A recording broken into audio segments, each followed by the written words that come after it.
Good morning, Airborne. Oh my goodness, it feels good to be home. Y'all gonna get my country slipping out. I now live in the Seattle area, so I don't talk like that much anymore, but now that I'm back home, I can just let it all out, right? Is that okay? Thank you so much, Pastor Kevin and Pastor Beth. Pastor Beth leaned to me when he mentioned that I'm also an attorney. I apologize, I have vocational ADD. I just am relentlessly curious about 100 different things, so I just try them all. But she leaned over to me and said, "You're not dressed like a lawyer." And I said, "Well, as Greg just mentioned, it's a new season." So I had a verse. Every once in a while, Pastor Kevin, Pastor Beth, the Lord, I feel, impresses me with a scripture for you. And I just wanted to share this one with you this morning. And it's for all of you. Has nothing to do with the message. Maybe it has everything to do with the message. Matthew 23:37.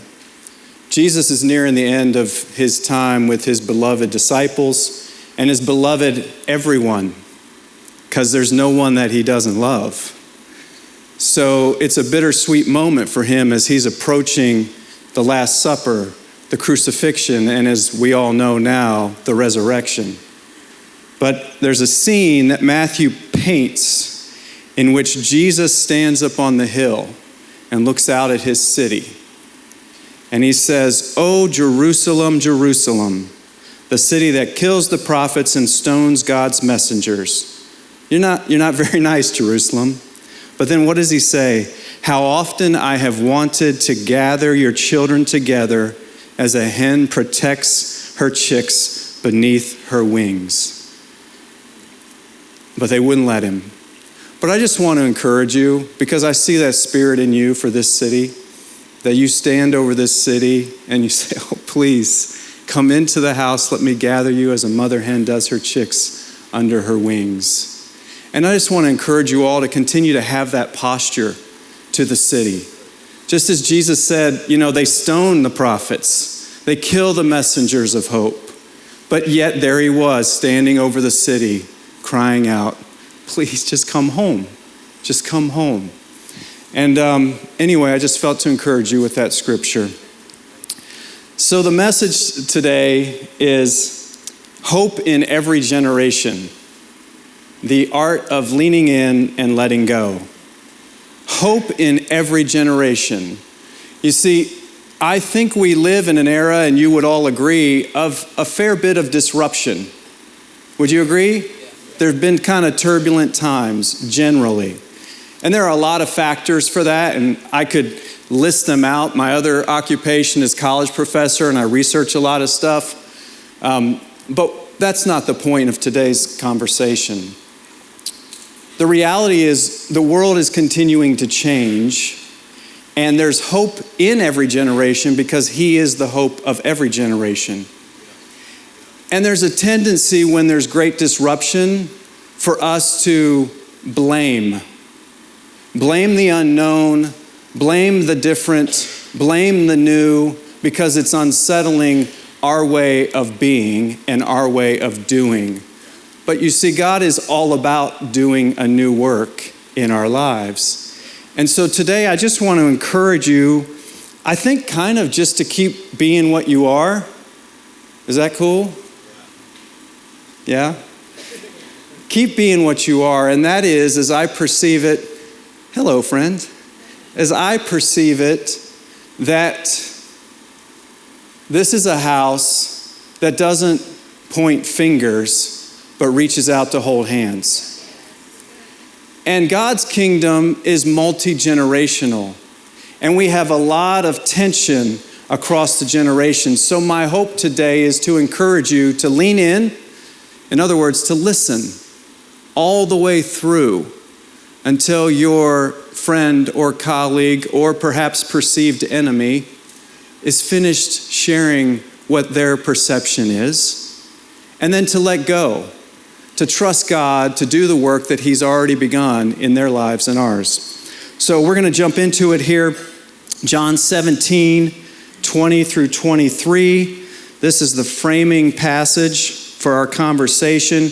And this is Jesus' prayer, which he says out loud. And the one thing that is really cool, whenever you read Jesus' prayers in the scripture, because he only ever did the will of the Father, and because he is the embodiment of the heart of the Father, so that we could finally understand how much the Father loves us, because it was just really hard for the prophets in the Old Testament, everybody else, to explain it, that he had to come and live it so that we could finally capture an understanding of how deep and how wide and how eternal and how never-ending his love is for you.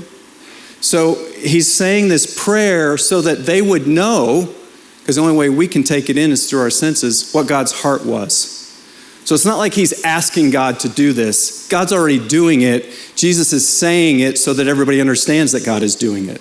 Does that make sense? Okay.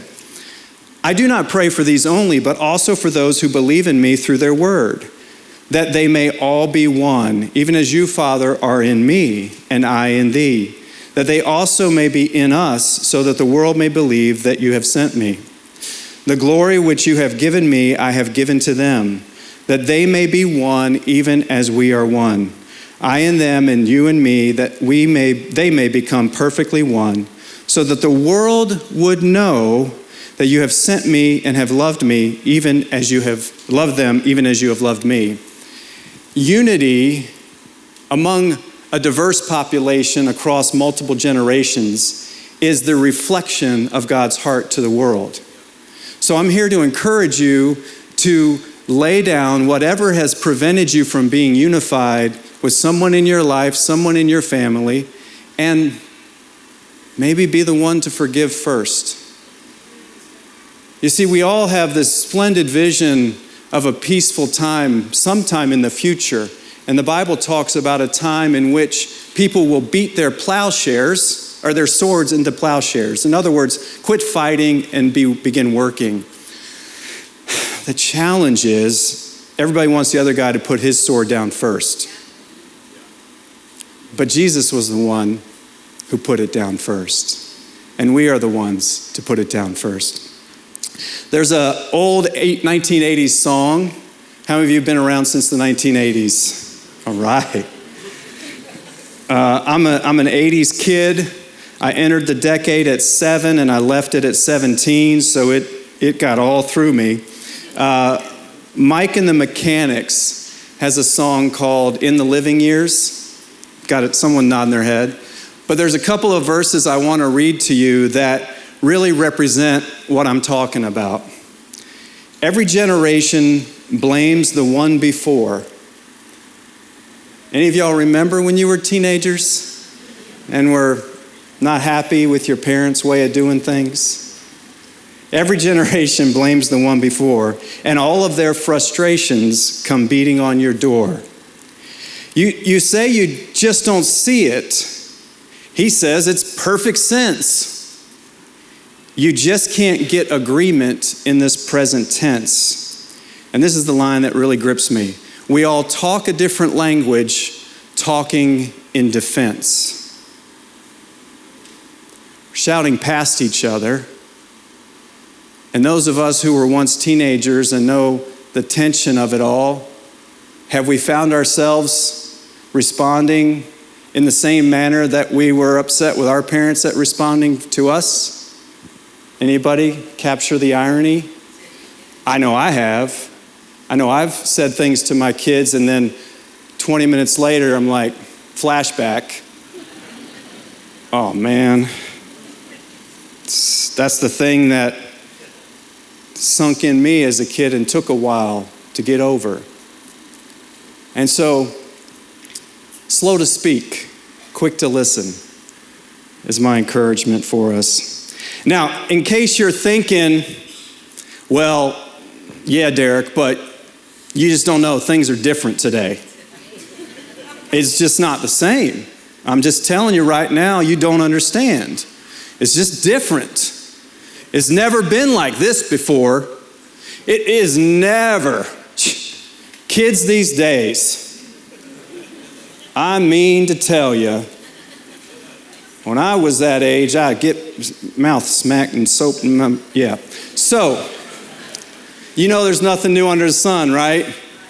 So I turned to a buddy, a professor at the University of Calgary, Paul, who makes a habit of this. And if you'll bear with me, I don't know if these slides will show well or not, but there's a series of slides on a Twitter post that you can look up anytime you want. It's at Paulisci, Paulisci, from July 19th, 2022, and he's even turned this thread into a book.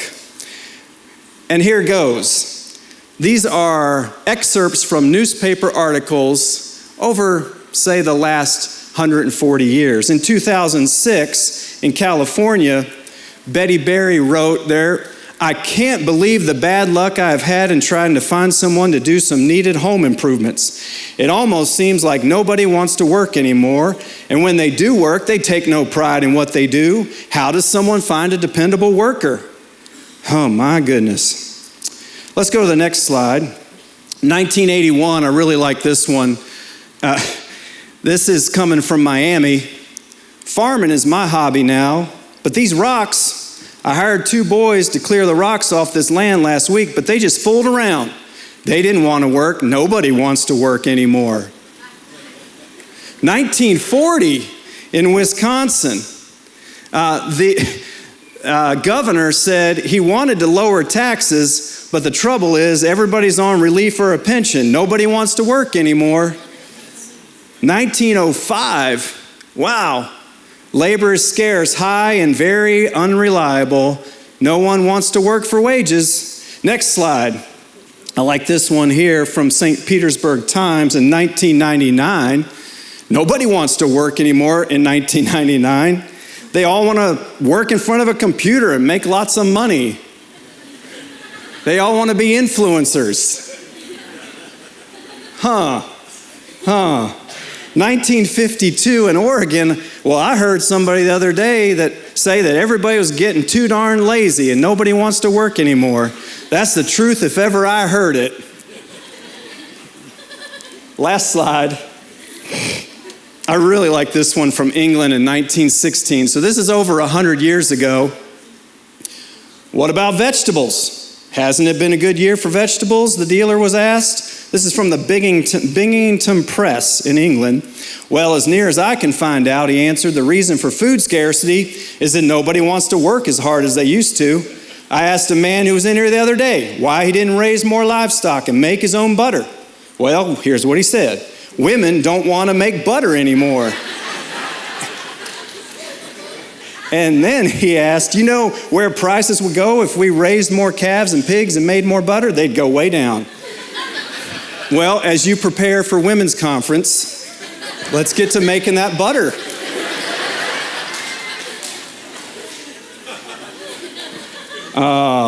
That make my point? Right? So we fail to recognize so often in the moment that we are just a broken record. Pointing our finger at things we don't understand, at things that frustrate us, instead of taking the moment to reach out an open hand. Say, maybe tell me why you don't want to make butter anymore. Tell me, you mean there's new machines that'll do it for you?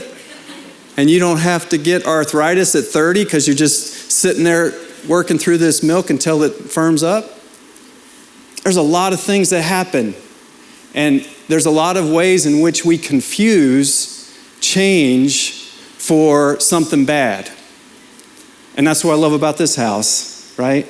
Staying with what's happening. It reminds me of those Progressive commercials with the class where people are turning into their parents. You guys familiar with that? That's what we just read through in the newspapers. All right. We fail to appreciate and navigate change well for 2 reasons, typically, among others. Number one, this is one that's really common. We mistake form or habit for virtue.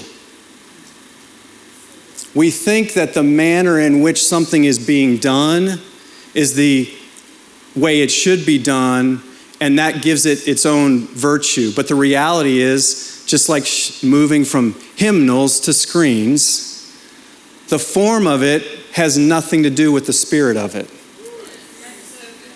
And as soon as we lock on to a form of something,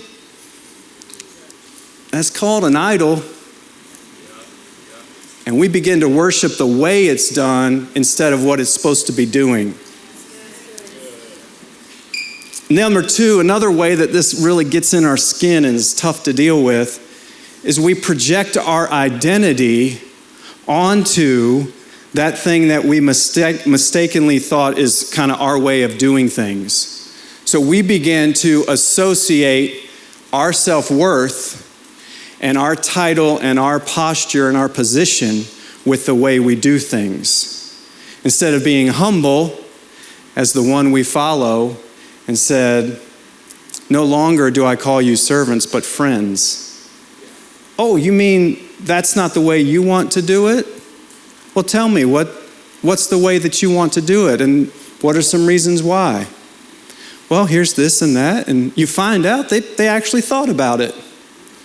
They weren't just coming in to be a rebel.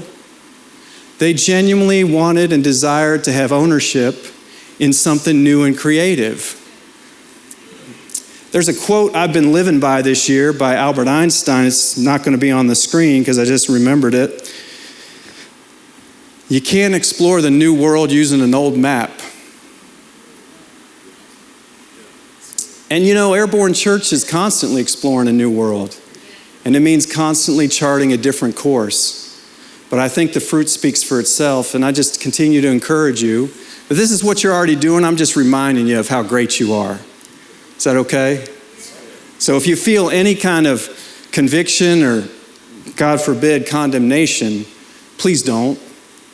I'm here to encourage you in the way that you have operated and loved and lived and listened. It's the most beautiful thing. It's an unbelievably beautiful thing. I didn't even want to get up here watching the prayer time. Hearts being healed.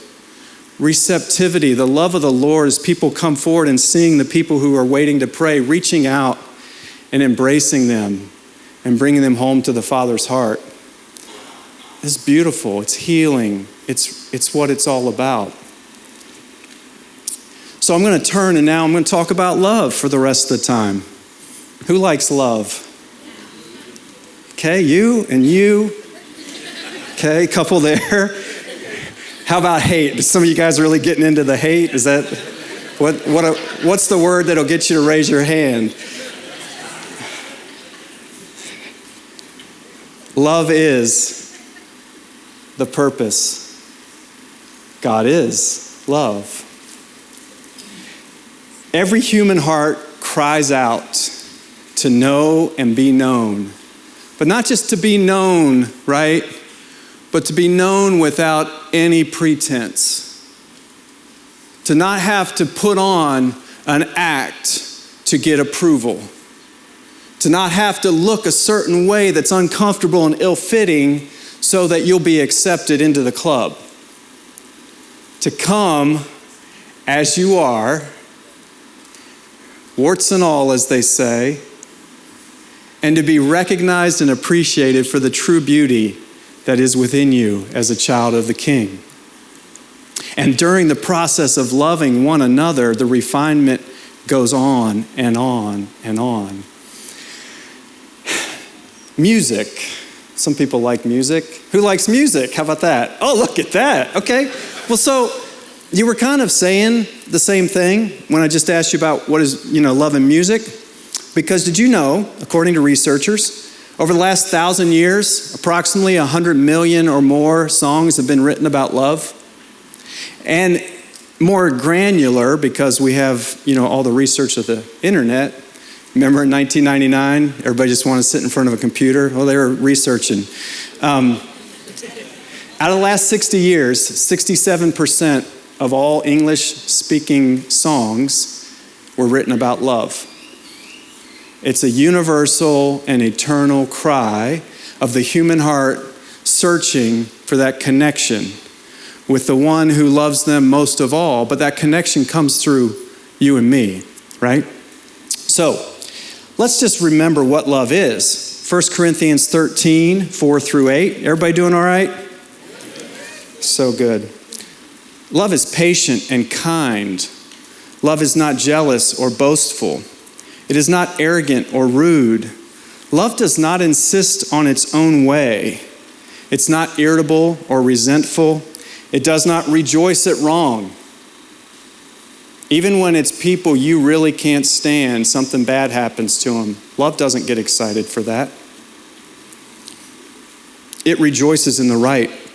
Love bears all things, believes all things, hopes all things, endures all things. And this is the promise that we have. Love never ends. Never ends. So I like to go back and read this list to myself and just think about the way I've interacted with friends and family. And how can I check myself in moments when I want to say a spiteful or cutting word? And as Pastor Kevin mentioned, I grew up on the streets here of Martinsburg. 40 years ago, I was in the first grade over at Martinsburg Christian Academy.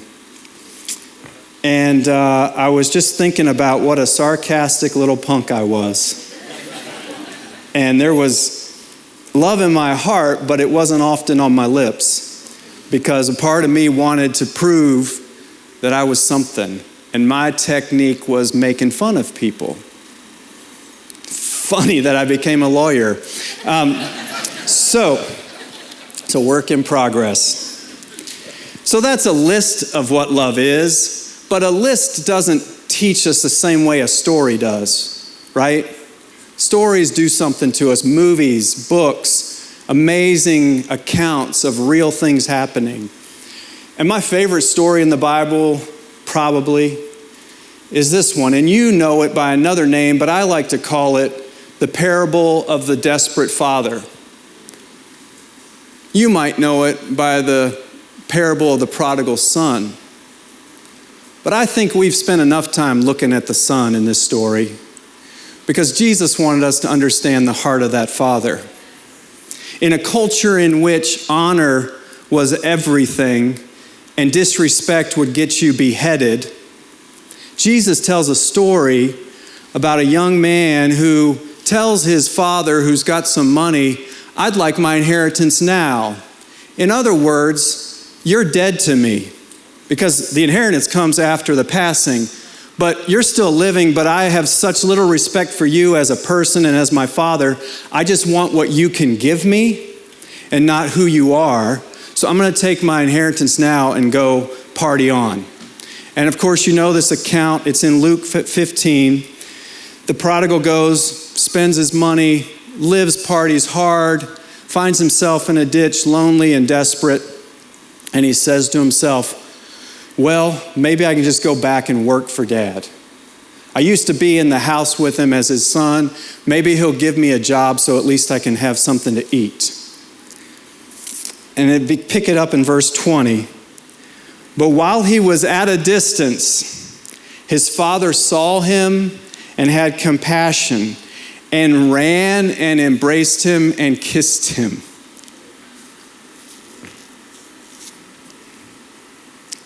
The dad didn't wait for him to get closer. The dad didn't sit up on a pedestal and make him come up and throw himself at his feet or do some other act of contrition. The father said, as soon as your heart turned, I came running. And I was already watching the whole time, just waiting. Every morning I'd go out and your older brother would be like, what are you doing today, Dad? And he's like, my boy's still out there somewhere. I hope he comes home today. And the son said to him, Father, I've sinned against heaven and before you. I am no longer worthy to be called your son. I love the next line. Do you ever notice the father doesn't even reply to the son because his forgiveness has already happened? He just turns and says to the servants, bring quickly the best robe and put it on him. Put a ring on his hand, shoes on his feet. For this my son was dead and is alive again. He was lost and is found. His actions are his forgiveness.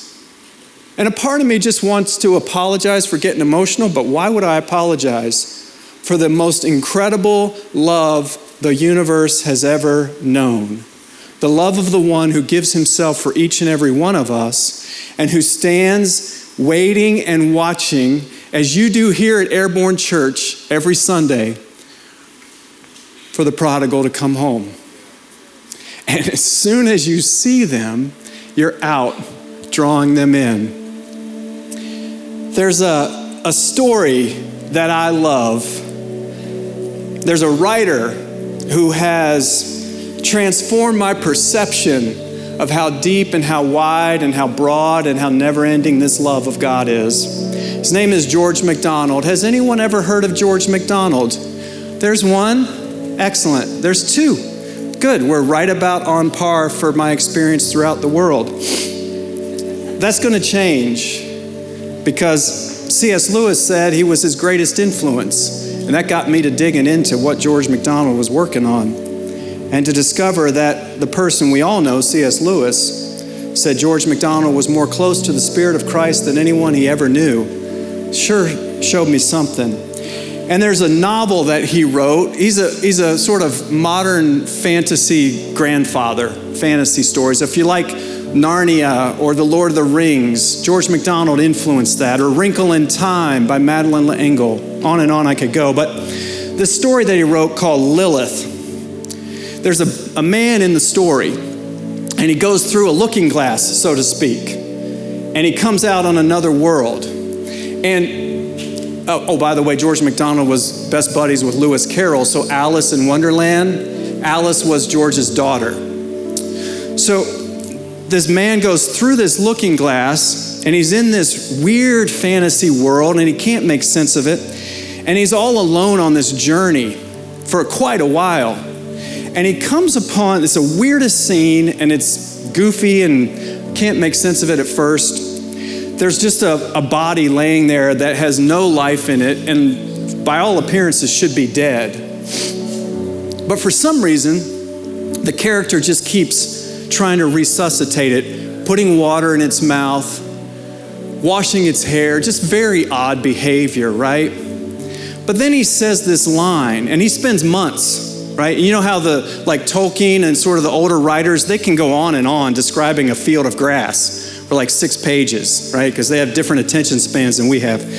So on and on, he's doing all this stuff for this body, but it's not decaying. So something tells him there's some life still in there. And he says this line, "Without well considering my solitude, no one will understand what seemed to lie for me in the redemption of this woman from death."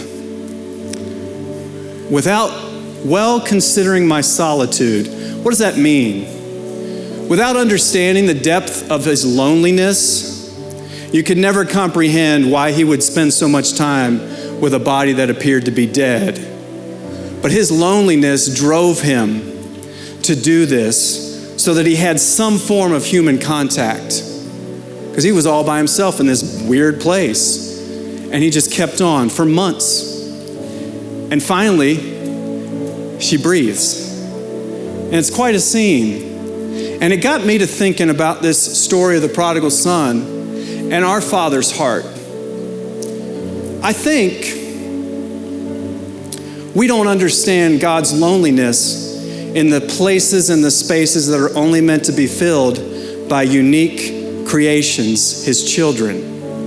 And I just wonder if there's people we've written off as dead, if there's people that we've written off as lost causes, that God's heart is crying out, and he's saying, you don't understand my solitude in the spot in my heart that can only be touched by the worship of that prodigal, that can only be invigorated by the love of that absent daughter. So I will never stop loving what you appear and think appears to be dead.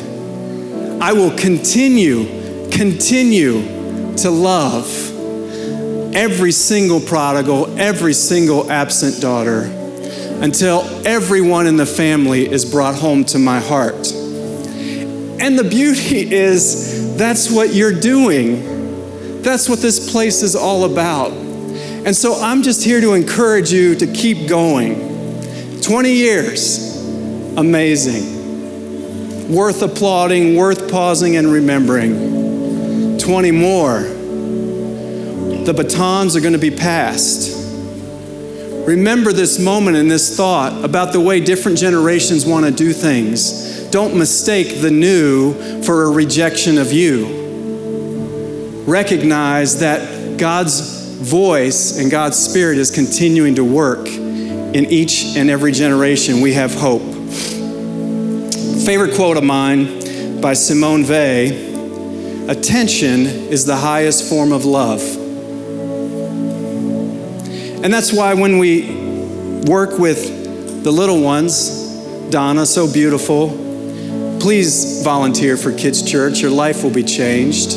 My wife and I have served in kids' churches for 30 years. Just did it 2 weeks ago. There's something about kneeling down to that little one whose heart is full of hope, whose eyes are wide and the world is new. And they look at you on this Sunday and you tell them something and you show them the love of Jesus, and they might go home and never know a thing about it in their real day-to-day. But they know when they come here, they get a big hug and they come home to someone who loves them in a way that blows their mind and triggers memories years down the road when they find themselves in a place of pain. And they say, that place, I'm going to that place because I know I'm going to be loved. So I just want to remind us once again, try this week to listen without defense or debate. Pull that finger back and hold out that hand. And let's just see what might happen as we remember once again, love is patient and kind.